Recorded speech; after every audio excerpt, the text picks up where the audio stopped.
Olá, boa noite. Eu sou Rodrigo Correa. Eu não sei não se eu sou não. Não sei mais. Então vamos falar quem eu não sou, ok? Eu não sou um indigente, visto que ainda estou vivo e não fui enterrado sem documentos, mas eu tenho documentos provisoriamente falando.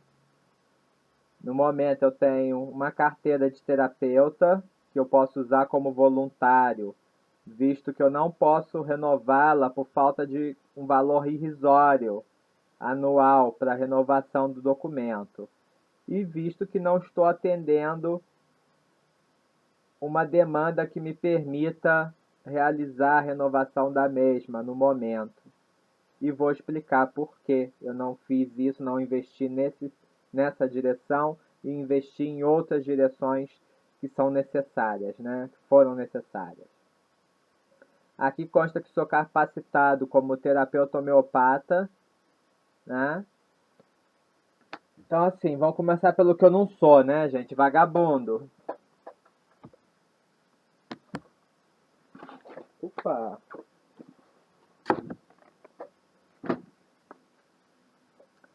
Eu tenho 1.200 horas de capacitação em Escola Triuna de Homeopatia Dr. Roberto Costa, agrupando a farmacotécnica para a produção de nosódios, que são medicamentos isopáticos, produzidos a partir de culturas de bactérias ou vírus fornecidas pelo próprio paciente, pelo próprio cliente. Todo esse trabalho de homeopatia é protocolado, tendo como base um questionário para adulto e um questionário para criança. Ok?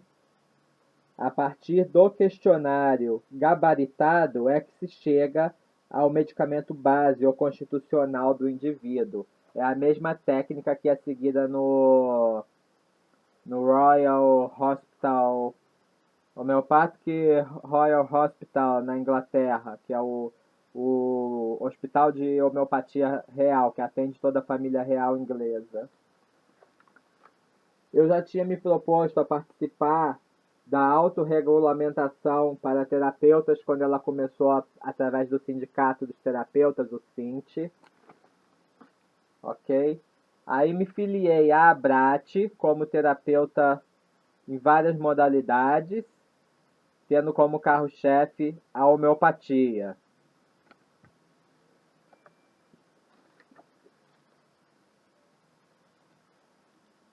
Sou terapeuta corporal. Atendi com shiatsu terapia, mochabustão durante mais de 10 anos, inclusive tendo sido voluntário no local onde aprendi, onde tive a minha capacitação inicial como terapeuta, dentro das práticas de medicina chinesa. Trabalhei 4 anos como voluntário nas terças e sextas no Centro Holístico Popular de Saúde, situado na época na sede do CDDH, o Centro de Defesa dos Direitos Humanos, no Valparaíso. E nas quintas-feiras trabalhei como manipulador e recepcionista da terapia floral. Ou seja, todo mundo que tomou floral durante 4 anos no centro holístico tiveram o medicamento manipulado pelas minhas mãos, bem como a manutenção do estoque das tinturas mães, né, e reposição foram feitas por mim durante 4 anos.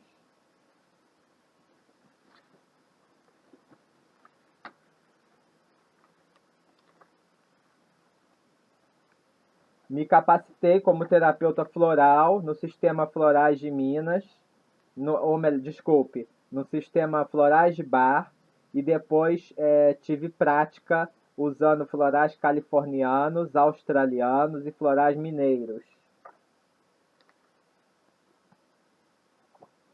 Também estudei técnicas de reflexologia, como podologia, reflexologia podal e auriculoterapia.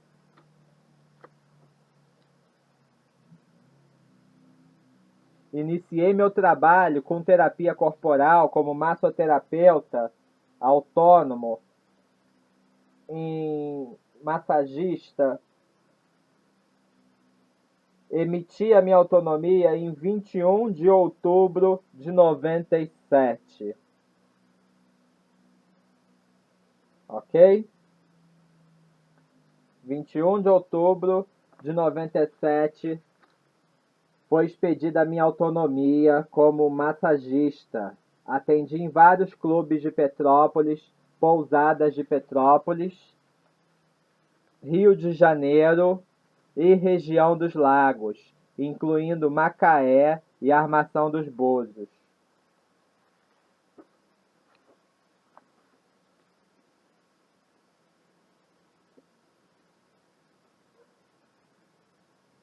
Dei entrada como microempreendedor através da junta comercial, visto que na época, em 2009, ainda não havia regulamentação, ainda não havia os escritórios de contabilidade que atendessem ao microempreendedor individual de forma gratuita.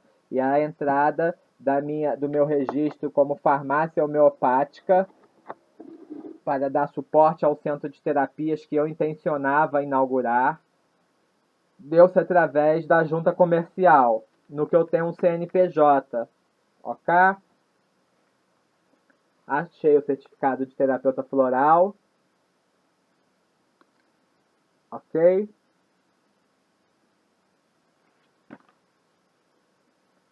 Além de outras práticas complementares. Sou fitoterapeuta, tendo mais de 1.000 horas de prática, apesar de ter um certificado da educação continuada, que eu só obtive, só retirei esse certificado por uma questão de poder introduzir a fitoterapia na minha carteira, pois eu já tinha um direito adquirido por tempo e adequação profissional, além de ter acompanhado o trabalho da minha avó, que atuou dentro da etnobotânica como rezadeira e raizeira tradicional,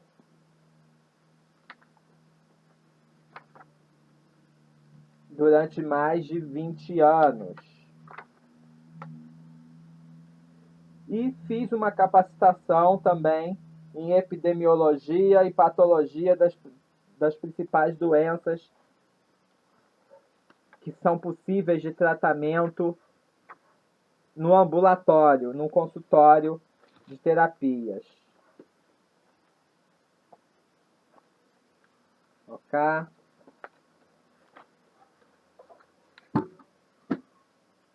E aí a história é: por que eu não estou atuando em todas essas áreas profissionais e por que eu não estou atuando em nenhuma área profissional?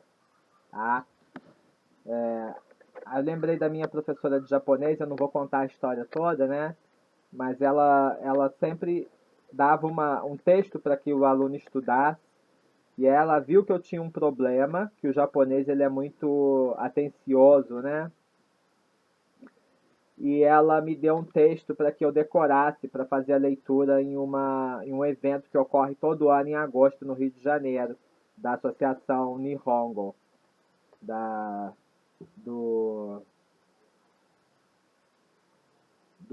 do curso de japonês, né? Que agora eu não me lembro o nome exatamente, me desculpe, agora a minha memória não tá boa. Kumon, desculpe, Kumon. E aí dizia assim a história, né? Ela começava assim: Toyuko ega Yokiko Yoko Hibikimasu. Shigashi monoga Madaku Torenai Rayonga Imashita. Que havia um leão cuja voz, cujo rugido, ecoava longe, mas não conseguia pegar comida totalmente. Então a minha professora do Kumon, ela viu a quantidade de capacitações que eu tinha, mas não conseguia me engajar em produzir um quórum de público necessário para manter a minha vida através da terapêutica. E que eu tinha um problema de saúde, uma deficiência de energia constante, mesmo sabendo tudo isso. Então, antes que alguém venha me dizer: você precisa de um psicólogo. Gente, Se 4 anos trabalhando com psicólogos, 15 anos com massagistas, recebendo fisioterapia, RPG, acupuntura, aurícula, tomando floral, fazendo homeopatia dentro do possível, eu não consegui resolver o problema da fibromialgia, é porque não foi possível. Eu não tive como manter um tratamento. Simples assim. Certo? Porque o que é fácil as pessoas virem falar que você é vagabundo, que você está na sua área de conforto, que você não quer se tratar, que você não quer trabalhar. Tudo que eu mais gostaria era de voltar para a minha profissão. Mas não ficar aqui dentro da cadeira, atendendo online, meia dúzia de gatos pingados. Eu gostaria de ter voltado à minha profissão, de estar na sociedade, de andar 2 horas para chegar numa pousada, de subir uma ladeira infernal para chegar a tempo de atender um cliente quando não tinha grana para um táxi. E eu sempre amei o meu trabalho. Eu sempre amei chegar na pousada correndo e sair de lá com 200, 300 reais no bolso por uma tarde de trabalho ou por uma manhã de trabalho. Ok?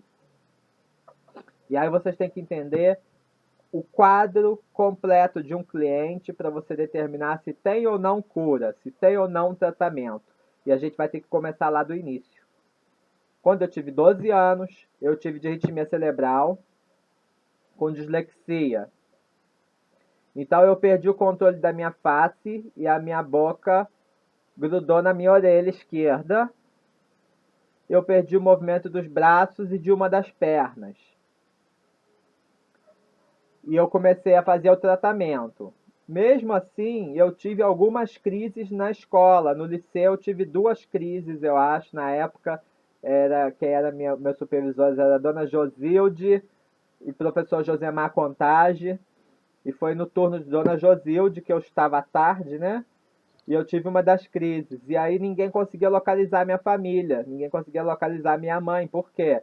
Eu não conseguia falar onde ela trabalhava. Eu não conseguia escrever o número do telefone. E ficamos no catálogo com lápis na boca, apontando, e ela passando as páginas, passando as páginas, passando as páginas, e eu apontando com lápis ali para mostrar que era aquele número onde podia ligar para minha família, porque foi a primeira crise então que eu tive fora de casa. Estando no uso já da medicação, da carbamazepina, que era o Tegretol CR 250. Beleza, passou essa fase das crises agudas, das crises de convulsão, de passar a noite vomitando, com o corpo todo torto, sem movimento dos membros, sem conseguir falar, sem conseguir às vezes respirar, porque dava sufocamento do vômito, né? Passada essa etapa, graças ao doutor José Antônio Gomes dos Santos, neurologista, que me tirou de Petrópolis e botou a minha mãe no carro comigo 6 horas da manhã e desceu para o Rio 5 horas da manhã para fazer um eletroencefalograma que Petrópolis não dava conta de atender. A fila de espera na clínica Pinto Duarte era de até 2 meses para você conseguir fazer um eletroencefalograma. E ele não podia me dar uma medicação sem ter aquele exame na mão. E aquele homem foi abençoado. Ele foi abençoado demais porque ele foi colocado na minha vida, porque acho que outro médico não teria feito o mesmo.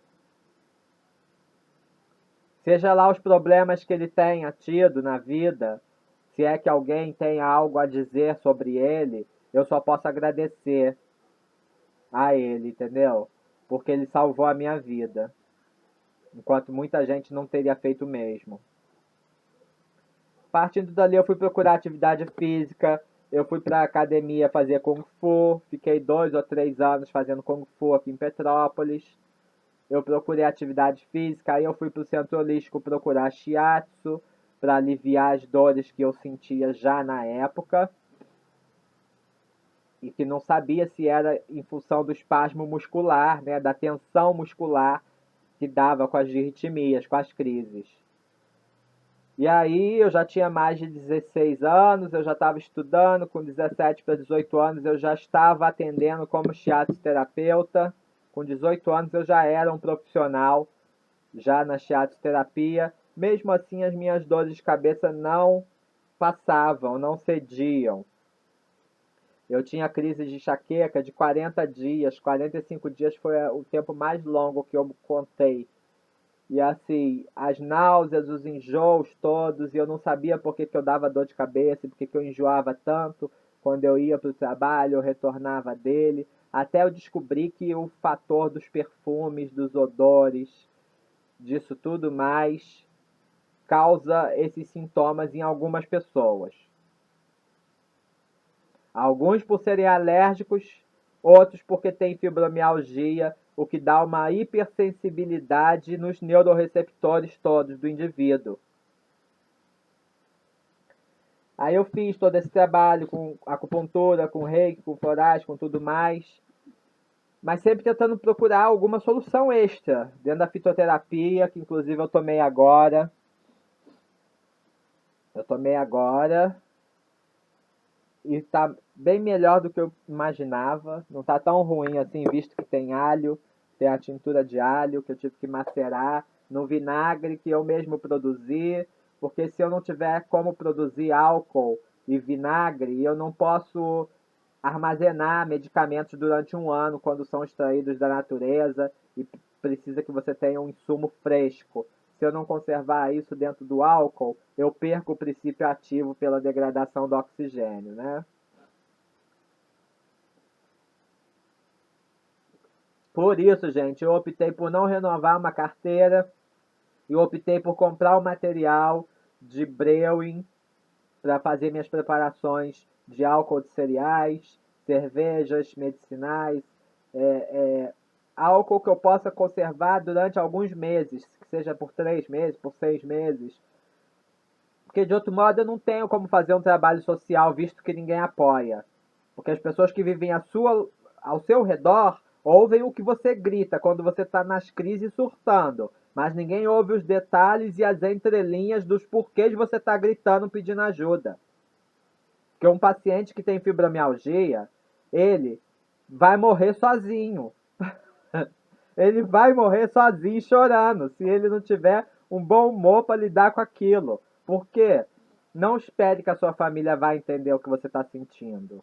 Não espere que o seu médico vai entender o que você está sentindo, porque o seu médico, ele não tem possivelmente a fibromialgia. Tudo que ele sabe sobre isso, ele descobriu depois de 2012 para cá. Porque até 2012, a única pessoa que conseguia me entender era o fisiatra. Mesmo assim, porque eu tinha o plano de saúde da Embratel e eu podia ter um fisiatra. E uma médica trabalhista, psicóloga clínica psiquiatra. Aliás, desculpe, psiquiatra clínica médica do trabalho. Doutora Maria Cristina de Menezes. E o doutor Nelson Salem, pai da fisiatria, que é a pessoa que criou essa modalidade de estudo dentro da cadeira de medicina chamada fisiatria, que tem como proposta recuperar pessoas que foram incapacitadas de trabalhar por dor crônica, ok? Não existia a palavra fibromialgia até 2012. Nesse período, dentro do município, como eu não conseguia mais energia para ir trabalhar nas pousadas, que geralmente são locais de difícil acesso, eu comecei a reduzir, até que optei por não trabalhar mais naquela profissão como terapeuta e trabalhar dentro de uma área administrativa. Eu fui procurar uma grande empresa e aí eu fui trabalhar na engenharia. Eu trabalhei dentro de 3 empresas que administram ou que administraram o corte e a religação de energia elétrica, tendo atuado eu dentro das empresas no município de Petrópolis e em Macaé, cuja central atendia a demanda de serviço de toda a região dos lagos. Eu atuei durante um período de tempo com contrato em carteira como assistente administrativo, digitando todos os serviços de corte e religação da energia elétrica. Além de fazer as vistorias de carro para procurar as chaves que desapareciam, trancar as chaves PINT, as chaves estrelas no armário e ainda dar conta da execução do serviço de cada cliente, ok? Eu fiz isso dentro de 3 empresas. Essas empresas, se mantiveram ou se perderam o contrato, foi tudo muito bem justificado e eu não fui demitido de nenhuma delas.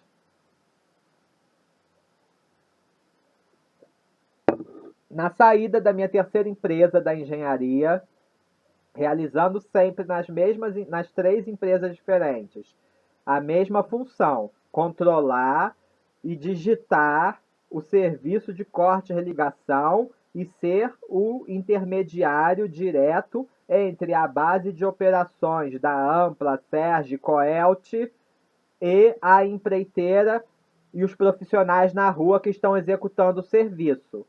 Eu ficava na plataforma, fazendo esse meio de campo, pegando o serviço de emergência, passando para quem está na rota, juntamente com o auxílio dos profissionais que fazem a rota, né, diariamente, separa os serviços. Então eu fiz isso tudo durante um considerável período de tempo, mas não me aposentei dentro dessas empresas. Porque aí eu já vinha acumulando um conjunto de sintomas de uma LER, de uma lesão de esforço repetitivo, que começou a doer o cotovelo, depois o ombro, e daqui a pouco eu tinha uma dor generalizada. Aí, em Macaé, eu saí da energia elétrica porque eu achava estressante demais aquilo e fui para o serviço de atendimento da Claro. Eu trabalhei dentro da empresa de comunicações que é terceirizada, que presta serviços, né, para Claro e para Embratel, de onde eu vinha ter o meu plano de saúde da Embratel. E lá eu tentei me tratar muitas vezes. Eu tive acesso à psiquiatria médica do trabalho, eu tive acesso ao fisiatra, eu tive acesso à clínica, à medicação convencional dada pelo SUS, que é o que eles podem dar para pessoas que apresentam sintomas de dor crônica de natureza desconhecida. Até porque em 2006 ainda não havia a palavra fibromialgia.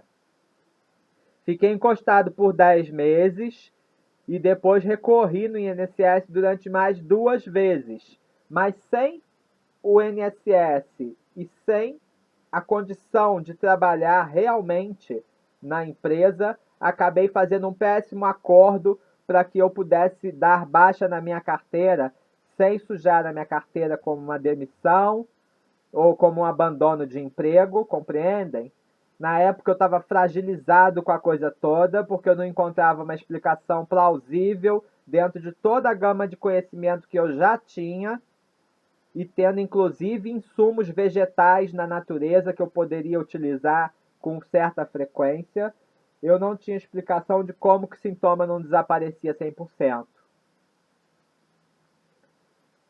E aí eu já não conseguia mais atuar naquele local em função de que eu tinha que manter um aluguel de alto custo. Eu tinha 2 empregos para viver em Macaé. Eu trabalhava na telecomunicação de 6 da tarde até as 3 da manhã, largava, atravessava a Praia dos Cavaleiros, entrava na pousada, fazia todo o café da manhã, preparava as mesas, dava baixa no balcão do dia, né? Lançava as comandas que não tivessem sido lançadas no sistema Net Hotel, porque eu sou operador de Net Hotel, eu sou folguista, tá? Eu cobri folga de muita gente e eu faço café da manhã para até 50 pessoas tranquilamente sozinho. Além de contar a lavanderia, dar dispensa pro cara da lavanderia que chega antes de todo mundo, né? Então, assim, quando dava 5h30, já tinha todo mundo na mesa, pronto para ir para a plataforma embarcar.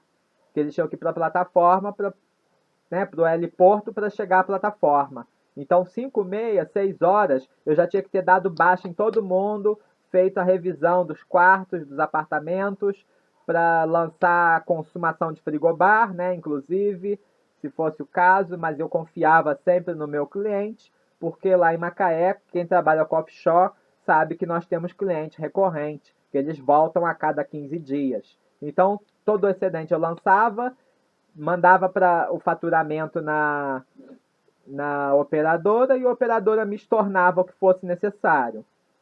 Eu fiz isso enquanto pude, mas com o emprego só eu não tinha mais condição de manter aluguel em Macaé e arcar com as despesas médicas. E aí eu tive que optar por mudar de cidade. Fui para a Armação dos Búzios, onde tenho amigos que são residentes e que me deram a oportunidade de trabalhar. Muito obrigado a todos. Desculpe se eu não correspondi às expectativas de todos, mas eu fui com um problema, entende? Vocês não pegaram uma pessoa em estado normal de saúde, de responder a todos os processos físicos, psicológicos, quimicológicos necessários para seguir a rotina de trabalho de 8 horas diárias.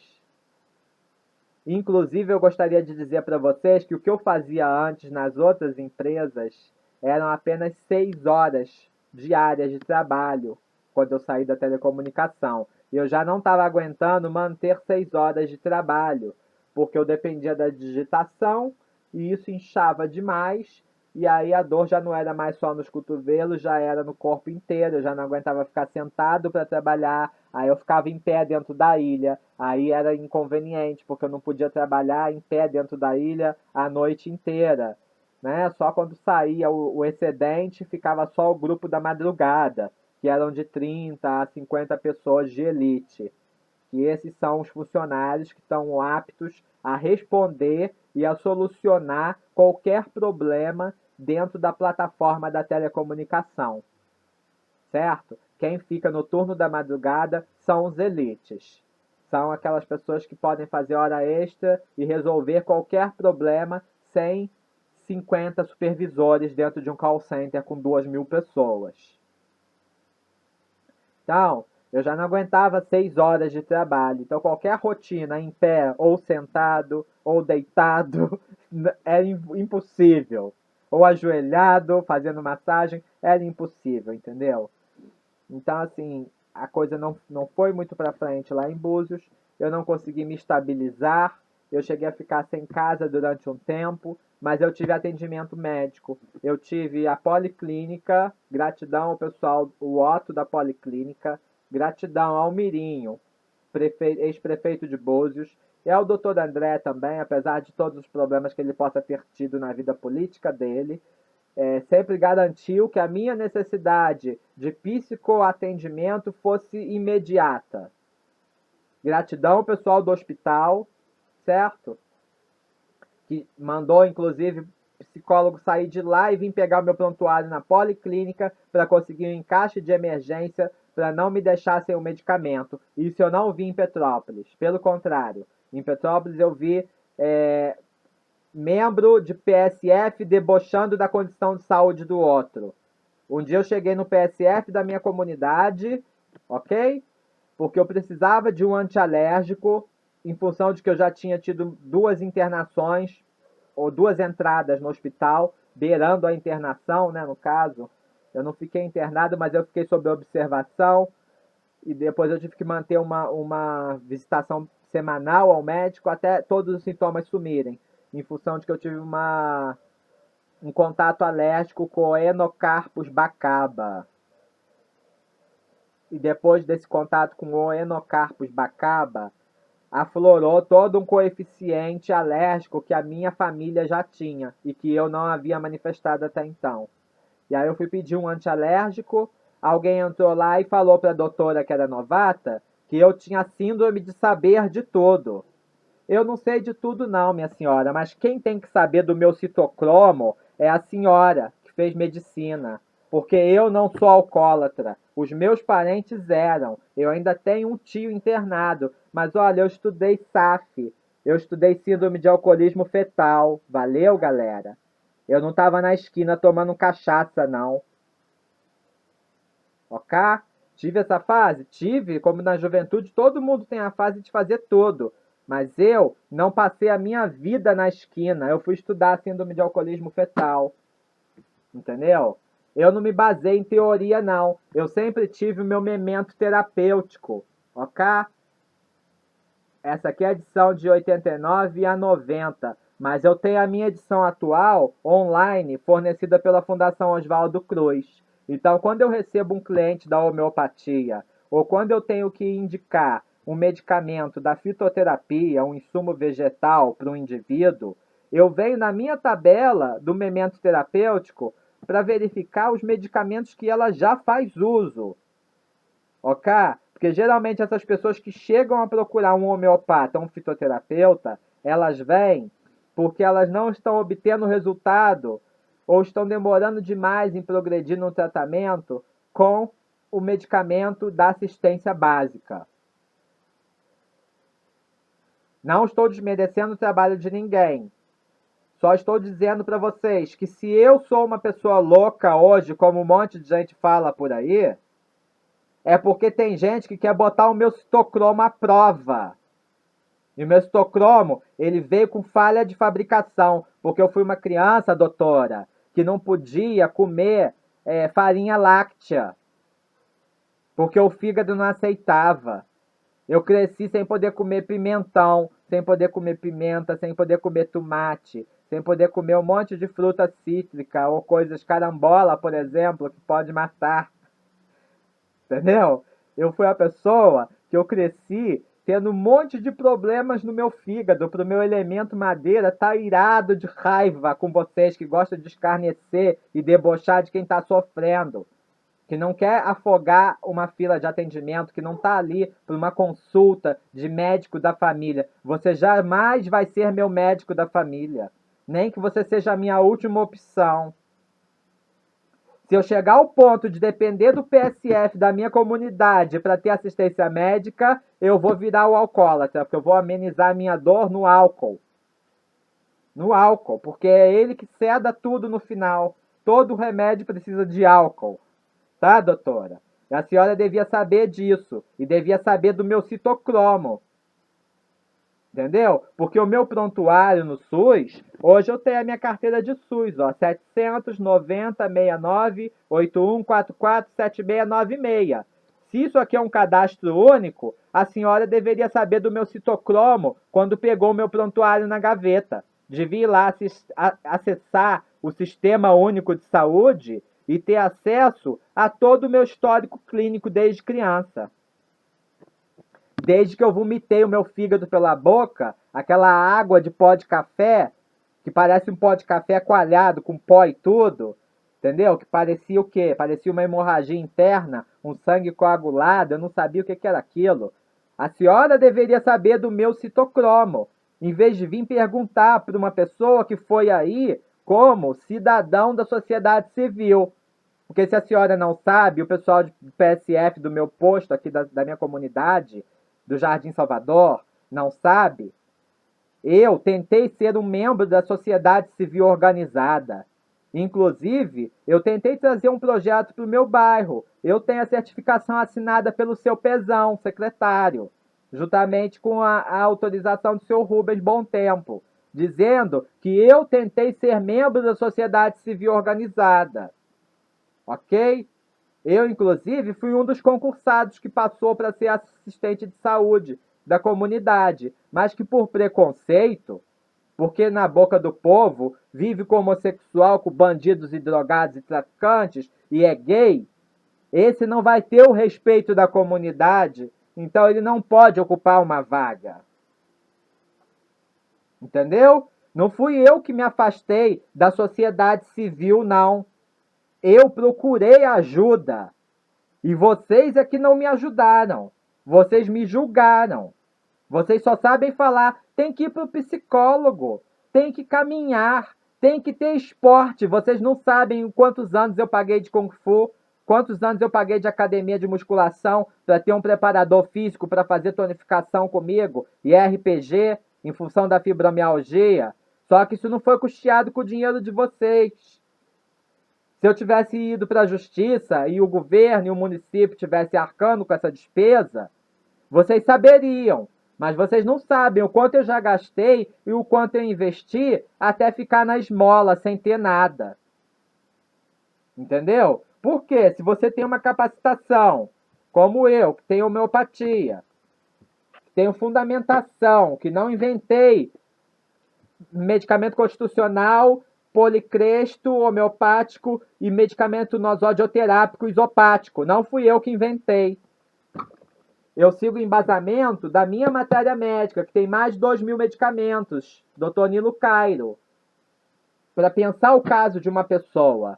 Eu não dou uma consulta de 15 minutos, porque eu não sou médico e nem trabalho em atenção básica. Eu trabalho onde a atenção básica falhou, que são as pessoas que vêm procurar um conhecimento de um homeopata clínico, como eu fui procurar no Dr. Max Tetor, que eu tenho a minha matéria médica homeopática clínica e associações bioterápicas. Então, eu sou apto a usar medicamentos feitos com princípios da bioterapia, se é que vocês entendem o que eu estou dizendo.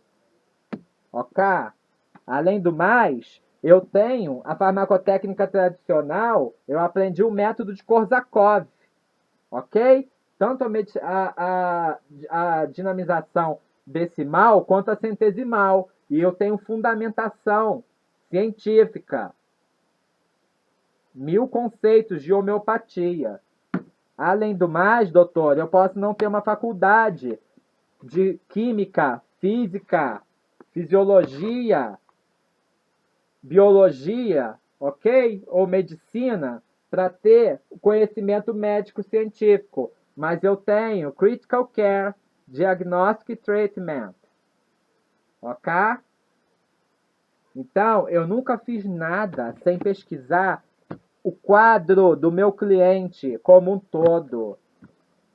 Só que, como eu mesmo não consigo recurso financeiro para tratar a minha fibromialgia, eu não consigo ter a melhora adequada, inclusive de humor, para que eu possa convencer o meu cliente de que o meu trabalho é digno o suficiente do dinheiro dele.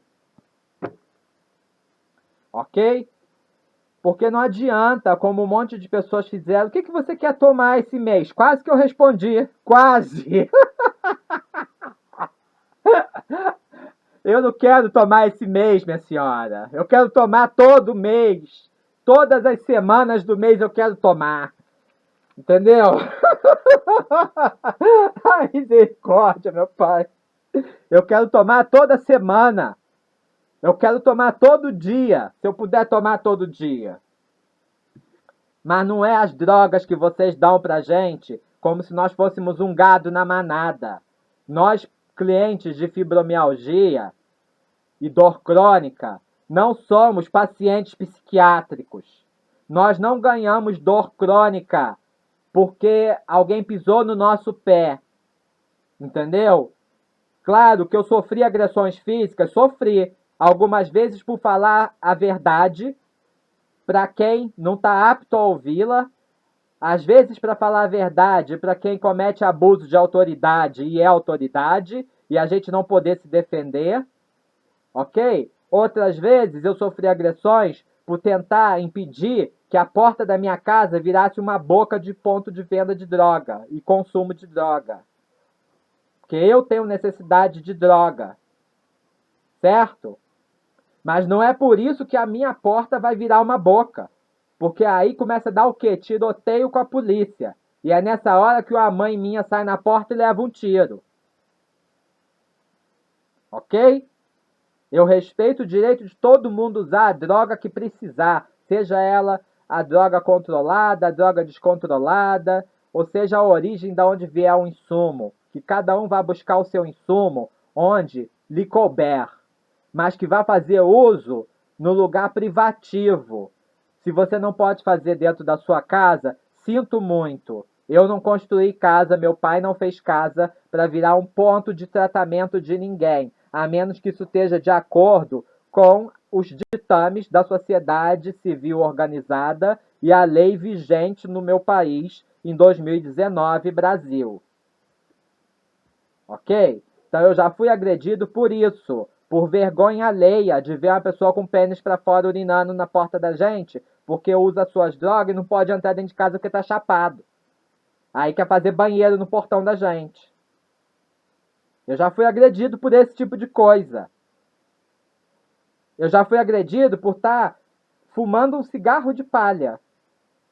e vierem me dizer que eu estava fumando maconha na frente de criança, mas quando a boca está formada, se tiver membro da sua família, é legal, né? Se é eu brigando pelo meu direito, aí eu que sou o criminoso, seu delegado, seu juiz de Petrópolis. Eu tô aqui para o que vocês quiserem ouvir da minha boca, tá? Se vocês quiserem pegar todos os registros de violência física e agressão que eu passei, porque a partir de agora vocês têm como me localizar.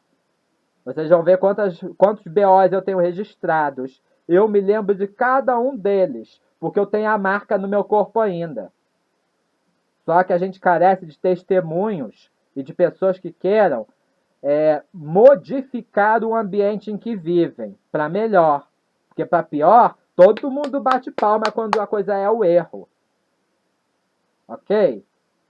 Então, gente, eu estou com quadro de fibromialgia e TDM, transtorno depressivo maior, porque eu tenho mais de 5 sintomas, mais de 5 anos. Tratei nas mãos do SUS durante 25 anos, certo? Porque o que o SUS tem para oferecer são geralmente medicamentos benzodiazepínicos ou antidepressivos, certo? Uma porque, através dos benzodiazepínicos, você controla surtos de dor aguda. Não pense que todo mundo que vai num psiquiatra, depois de ter sofrido um acidente de carro, por exemplo, é maluco. Não pense que uma pessoa que foi assaltada, como eu fui, foi espancada, porque estava indo em direção a uma favela para procurar uma cannabis, para tentar aliviar a dor, porque a maconha passa sim os sintomas imediatos da dor, ela tira você daquele pesar que seus amigos começam a falar que você é uma pessoa negativa. Você é uma pessoa negativa. Você é a pessoa da escuridão. Você só fala em doença. É lógico que eu tenho que falar em doença. Eu sou capacitado em doença. Ora bolas. Eu tenho mais de 5.000 horas de estudo e prática na doença dos outros, de aliviar o sofrimento dos outros. Vocês não querem que eu fale em doença, não? Aí no dia que eu venho no meu canal, na minha página, criticar o sistema de saúde pela experiência que eu tive de ser considerado como um número no meio da multidão, um gado. As pessoas vão lá, denunciam o meu canal, aí o canal é derrubado, aí os meus vídeos são deletados, mas eu vou postar todos os vídeos das crises que eu tive de dor, até o dia que eu joguei pipoca e cachaça nos atendentes do posto de saúde, para ver se Oxalá abençoava a mente deles, para entender que eu aceito até a camisa de força do Islã para explodir essa dor e me livrar dela.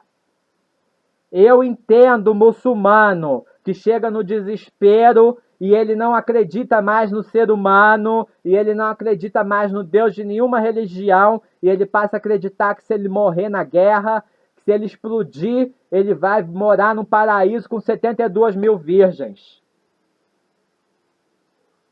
Eu entendo esse indivíduo. Eu passei por isso. Eu fui criado numa comunidade que me violentou e me violenta até hoje, porque eu não tenho o direito de ter voz de querer defender a porta da minha casa. Porque quem vem de fora acha que sabe mais da vida de alguém do que eu que vivo aqui há 40 anos. O povo chega de janelinha, vem não sei de onde as pessoas vêm morar no bairro e quer saber da minha vida e da vida dos viciados, das prostitutas, dos viados, das bichas, dos gays, de quem quer que seja. Mais do que eu que estou aqui há 40 anos vivendo essa putaria toda. Eu entendo a pessoa que pegou um colete e foi explodir porque ele queria se libertar.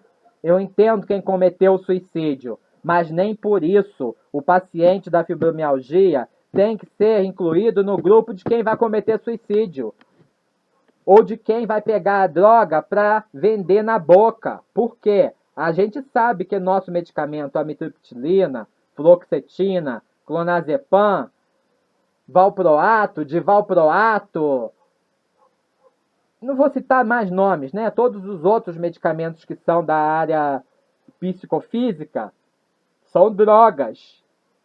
A gente sabe que os caminhoneiros compram fluoxetina para não dormir no veículo, porque ela dá uma acelerada e eles tomam com álcool. Certo? Eu não tomo álcool mais, mas eu já bebi muito, porque eu vim de uma família alcoólatra, que achava que o álcool era uma forma de aliviar aquele problema do momento. Eu entendo o alcoólatra.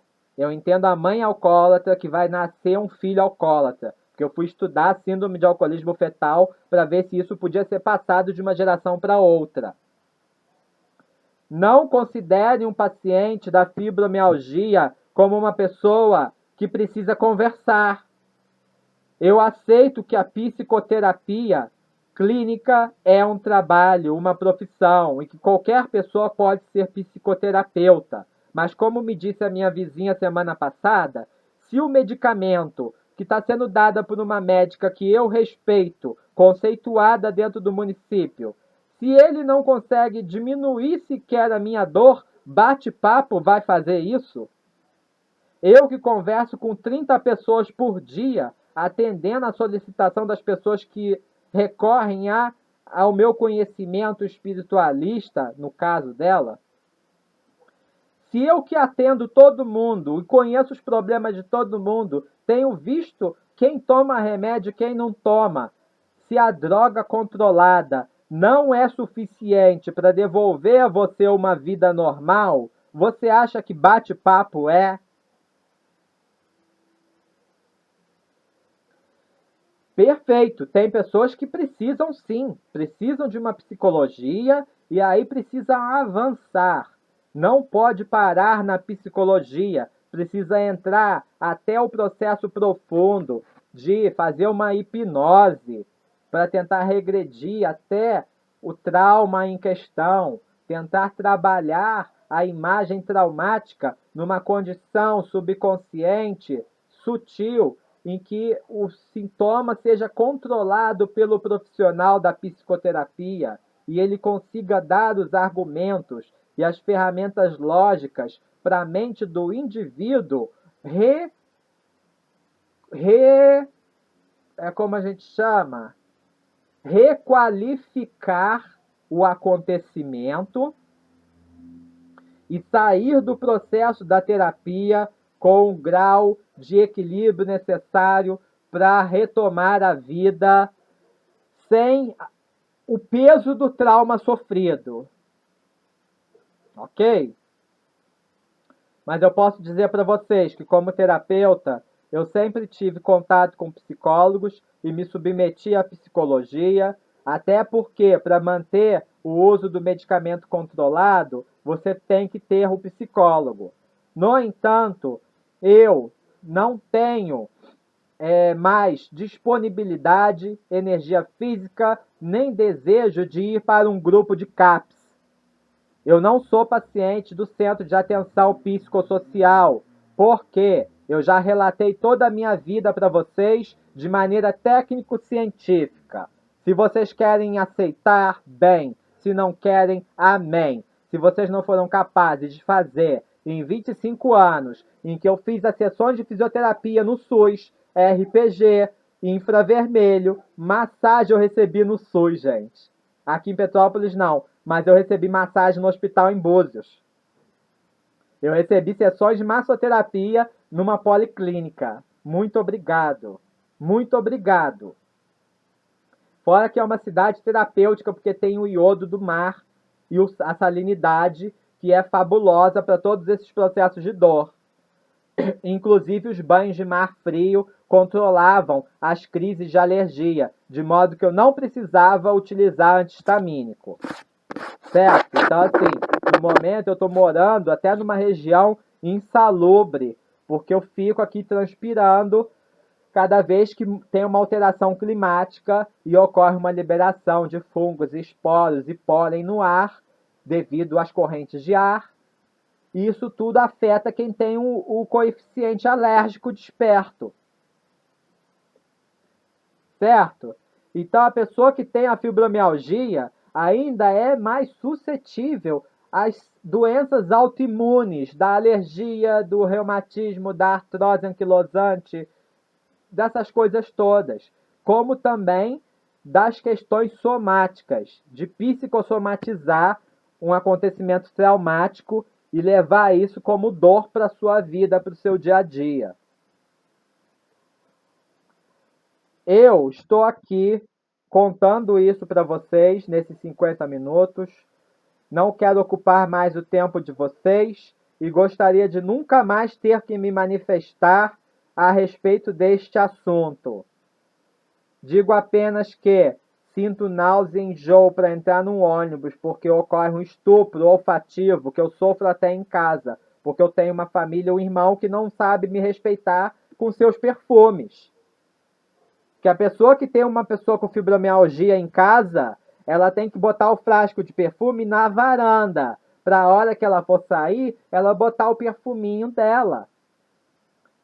Mas se ela já se conscientizou de que tem uma pessoa assim, poxa, começa a usar uma coisa neutra, um desodorante neutro. Antigamente eu acendia incenso, eu rezava para o Buda e acendia incenso. Hoje eu não acendo mais incenso. Se algum incenso sai da minha casa, é porque meu irmão usa lá embaixo aquele repelente de mosquito, que é um incenso de citronela.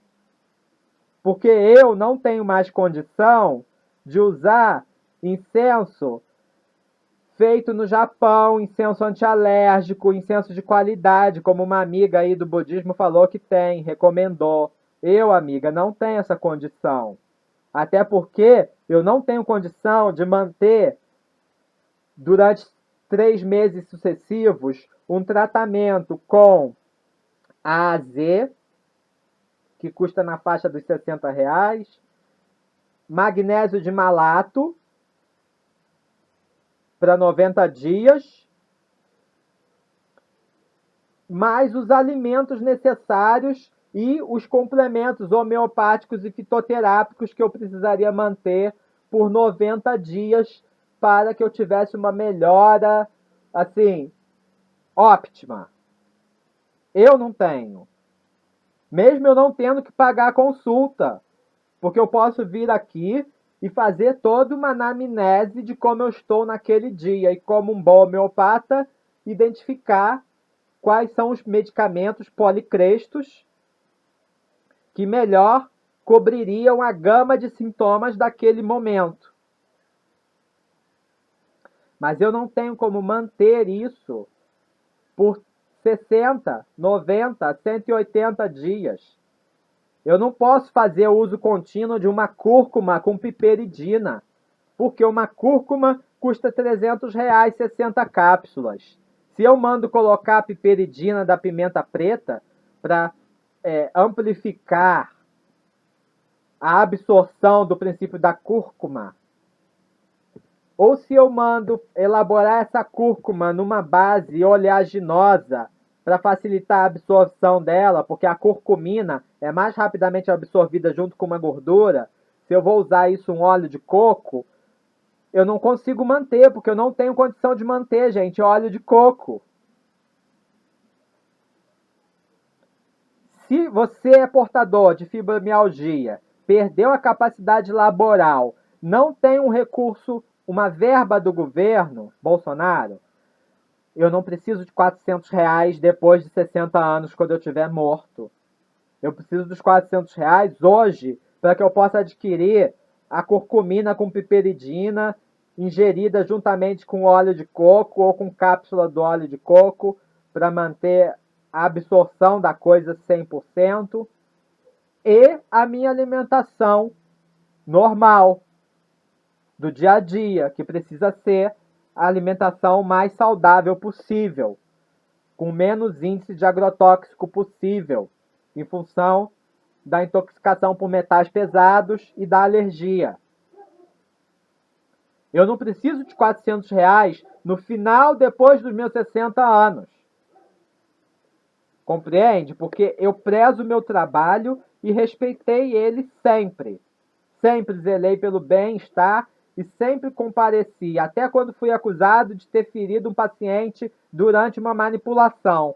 Eu fui até o médico em Cabo Frio me apresentar ao ortopedista porque fui o terapeuta corporal que fez a manipulação naquela pessoa. Eu nunca fugi da minha responsabilidade técnica, porque em cima dos meus certificados, em cima das minhas carteiras de terapeuta, tem uma palavra lá, ó, que é certificado de responsabilidade técnica, que é um registro de profissão junto ao Ministério do Trabalho. Eu tenho o CBO, que é o Código Brasileiro de Ocupação Profissional. Só que eu preciso estar muito bem, eu preciso ter um consultório, um ambiente para trabalhar, eu preciso de um agrupamento de coisas para funcionar que eu não tenho. Então vocês querem que eu tenha uma resposta fisiológica, psicológica, psicoemocional, espiritual, sem ter a base de imputação para todos esses fenômenos. Eu não tenho uma sala agora, dentro das especificações técnicas da ABNT, que eu possa dar uma consulta. Uma sala onde eu possa ter uma tela, um filtro nas janelas, para que eu possa abrir os estoques de floral, por exemplo, e preparar na hora o floral que aquela pessoa vai levar. Porque se eu faço uma assistência social ou voluntária, eu vou pegar o meu kit no armário de estoque de floral. Aliás, quem quiser pode me mandar um kit de florais de bar, tá bom? Porque eu preciso repor essências e ver se o meu kit ainda presta, porque eu gostaria muito de voltar a fazer esse trabalho como voluntário. Então, assim, eu não tenho uma sala onde eu possa manipular isso, claro, com câmara de fluxo laminar. Mas um floral feito no ambiente que tenha um esterilizador de ar, ou manipulado com bico de Bunsen, em que a chama esteriliza o ar, naqueles 50 centímetros, onde eu preciso para pingar a essência, botar o conservante e lacrar o frasco e fazer as sucções necessárias, mesmo que manualmente, porque eu não tenho uma ELISA para fazer as sucções, correto? Ou seja, eu preciso de uma gama ampla demais de ferramentas para realizar um trabalho sério, eficaz e que conserve todas as características físico-química vibracionais dos insumos que eu tenha de manipular. Então, assim, vocês exigem toda uma gama de coisas do indivíduo que já tentou ser membro da sociedade civil organizada e está dentro do código de normas ético-profissionais necessários, entendeu? Para o desempenho de uma vida saudável. E vocês querem que eu tenha uma resposta positiva. Entendeu? É isso que eu acho que vocês precisam considerar. Eu sei que estão votando lá no Congresso a questão de aposentadoria para os pacientes de fibromialgia, mas eu digo para vocês que o paciente de fibromialgia precisa de ajuda hoje. Porque a gente perde a nossa liberdade. No momento que a gente opta por tomar os medicamentos controlados pelo psiquiatra, você fica à mercê de um psiquiatra que tem que realmente dar atenção para pessoas que não têm uma capacidade cognitiva funcional adequada para o convívio social. E ele trata você como o mesmo doente mental que inventou uma dor porque não consegue ter culpa e encarar a vida e peitar as dificuldades de sobreviver. E não é dessa maneira. Porque uma vez que você vai lá, começou com 12,5 no reumatologista, precisou de 25, já passou para o psiquiatra. Aí conta o que aconteceu de verdade para ele, ele já dobrou para 50. Uma hora você vai estar como eu, com 75 miligramas de amitriptilina, 40 miligramas de fluoxetina e até 6 miligramas de clonazepam, certo? Por dia, para manter o quadro de dor dentro de um nível aceitável para que você consiga sair e trabalhar um dia sim, um dia não. E aí você tem que achar alguém que te dê um emprego em que você possa trabalhar um dia sim, um dia não, porque você sai um dia e no dia seguinte você não aguenta fazer mais nada. No dia seguinte você está moído. E a sociedade quer que a gente tenha uma resposta positiva. E aí você já não dá conta de atender aos desejos do seu marido, às necessidades dos seus filhos e dos seus pais idosos. E aí existe um cara que quer que você vá lá uma vez por semana participar de uma reunião de CAPS com um monte de paciente completamente conturbados da existência, que tem graus agudos de psicopatia, e você tem que se submeter a toda a carga emocional de um paciente que devia já estar dentro de uma clínica, fazendo terapia de grupo nessas fazendas aí, bem longe da sociedade. Longe do trânsito, da hora do rush, do combustível no trânsito, da fumaça de gasolina que polui a atmosfera, da buzina, do cara que vem tocando aquele funk no carro dele, porque ele acha que aquilo é muito maneiro. E ele não sabe que você saiu de casa irritado porque você tinha que sair de casa, porque você era obrigado.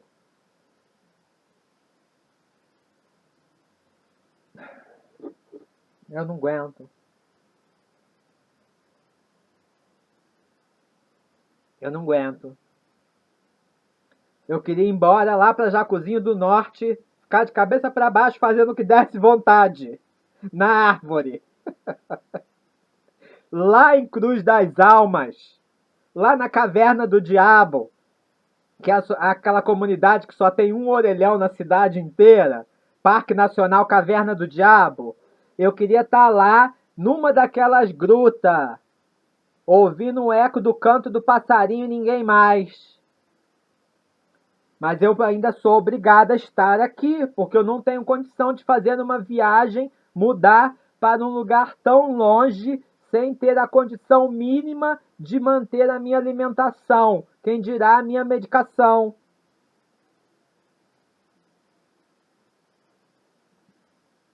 Aí vem esses grupos aí dos ativistas, paz e amor. Não, você quer plantar uma maconha. Gente, o problema não é plantar uma maconha. O problema é na minha cidade ter uma associação que colete o insumo produzido, mande para a Fiocruz, faça comigo uma amizade aqui com o Serginho na Fiocruz, para que alguém possa até pegar esse medicamento na minha impossibilidade de levar, ou que eu possa mandar um veículo levar, para fazer uma análise dentro da Fiocruz para saber se aquela cepa que foi produzida, aquele lote, tem as características físico-químicas necessárias para a administração terapêutica eficaz. Ok? E é uma coisa de tão difícil cultivo que não adianta esse pessoal querer dar cursinho de cannabis. Enche o seu armário de lâmpada fluorescente, que isso não vai aumentar sua conta de luz. Não é assim. Não é assim que funciona. Existem 3 tipos de cannabis, pelo menos. A sativa, a índica e a ruderalis. Todas elas produzem quantidades diferentes de fitocannabinoides. Cada fitocannabinoide, em combinações percentuais, podem produzir mais ou menos efeito para A, B ou C sintomas, o que são conjecturas, porque não se tem pesquisa científica atual sobre fitocannabinoide. O máximo que a gente tem são homeopatias que eram usadas desde 1961. Foram as patogenesias da cannabis índica e da cannabis sativa, que estão publicadas aqui na matéria homeopática do Dr. Nilo Cairo, que já está me causando aqui uma coceira do cheiro do livro, que eu não posso abrir esse livro, porque ele é de 1961. Mas eu fiz a atualização da farmacopeia homeopática brasileira há 2 anos atrás. Nesses últimos 2 anos eu não consegui atualizar uma carteira de terapeuta, que eu só posso usar como voluntário no momento. Eu não consegui fazer a atualização de memento terapêutico, eu não consegui me atualizar em relação à farmacotécnica homeopática brasileira. Mas eu estou dentro da política de plantas medicinais e medicamentos fitoterápicos, instituída pelo SUS. Eu acompanhei a redação, a votação e a aplicação do projeto, como ele veio se expandido para os postos de saúde da família, local que eu me recuso a trabalhar se for no da minha comunidade. Que inclusive foi o primeiro PSF a ter homeopatia em Petrópolis. Ok? Porque eu gostaria de trabalhar com pessoas que respeitassem o indivíduo na sua peculiaridade, seja ela qual fosse. E não que fosse falar para o médico antes de uma consulta que o cidadão tem a mania de saber tudo. E aí a médica vir com um sorriso debochado no rosto, perguntar como é que está o meu citocromo, sua chifruda. Saber do meu citocromo é responsabilidade sua, que cursou a faculdade de medicina e que deveria, sabendo que eu sou um paciente que se submeteu a drogas do SUS durante mais de 10 anos, que foram 25, deveriam ter me pedido, por exemplo, uma dosagem de lítio para saber se eu não estava tendo uma ausência de lítio, tomar um carbolítio em vez de tomar uma benzodiazepina maluca qualquer. Devia ter me pedido uma análise de cortisol e DHEA, para saber se o meu DHEA sobe junto com cortisol, como precisa, ou se há uma disparidade hormonal. Sabendo que eu tenho um sintoma que é típico de mulheres, podiam ter me pedido um exame hormonal para saber se eu tenho deficiência hormonal. Que, aliás, eu vou tomar o meu composto que tem feno grego e folha de amora, porque o hormônio feminino também existe no corpo do homem. Entendeu? O hormônio feminino também faz falta para o corpo do homem. Então, assim, vocês nunca me pediram um exame hormonal para saber do meu estado real, peculiar. É mais fácil colocar uma pessoa que grita, que xinga e que chama os demônios para ajudar porque não consegue conversar com o humano. Depois é chamado de xenófobo, de agorafóbico. Eu lá tenho agorafobia. Eu lá tenho xenofobia e preconceito com algum cidadão da cor que for, do sexo que for, ou da prática, da modalidade que ele adote para o exercício da felicidade na sua vida. Eu lá tenho essas coisas para vir ser rotulado pelos povos aí, pela redondeza, de xenófobo, misógino, agorafóbico.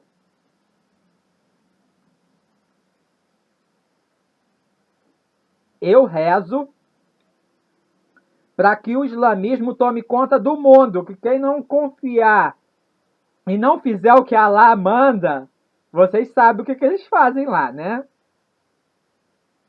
Ninguém explode sozinho, não. Ninguém explode sozinho. Uma coisa que eu aprendi com o islamismo, estudando a condição dos povos islâmicos, não é com o islamismo, desculpem. Eu aprendi uma coisa estudando a condição dos povos islâmicos. Ninguém explode sozinho. Para uma criança botar um colete bomba e entrar numa repartição pública e explodir todo mundo, ela foi criada por uma comunidade que deu causas, condições e os subsídios para que ela chegasse naquele fim.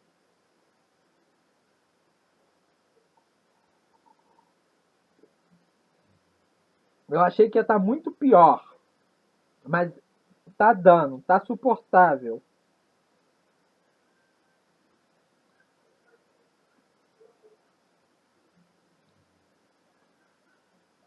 A parte que é gengibre e cúrcuma, eu tenho que consumir, comer, engolir, porque eu não vou jogar fora. Esse pouquinho que eu consegui botar numa garrafa. Sabe Deus quantos dias vai durar, porque eu tenho que tomar umas 2 ou 3 vezes por dia, por 28 dias. E aí, a partir do 28º dia, é que ocorre realmente uma mudança visível em função do tropismo que cada erva tem com cada sistema orgânico. Leva até 28 dias para que uma erva possa atuar no seu organismo. Se você interromper o tratamento fitoterápico, seja com qual farmacotécnica seja, antes de 28 dias, possivelmente você não vai obter uma melhora considerável. E aí não dá para você culpar o seu profissional ou a técnica que ele utilizou no seu caso, ok? Então é a minha recomendação para vocês todos que estão sofrendo de dor crônica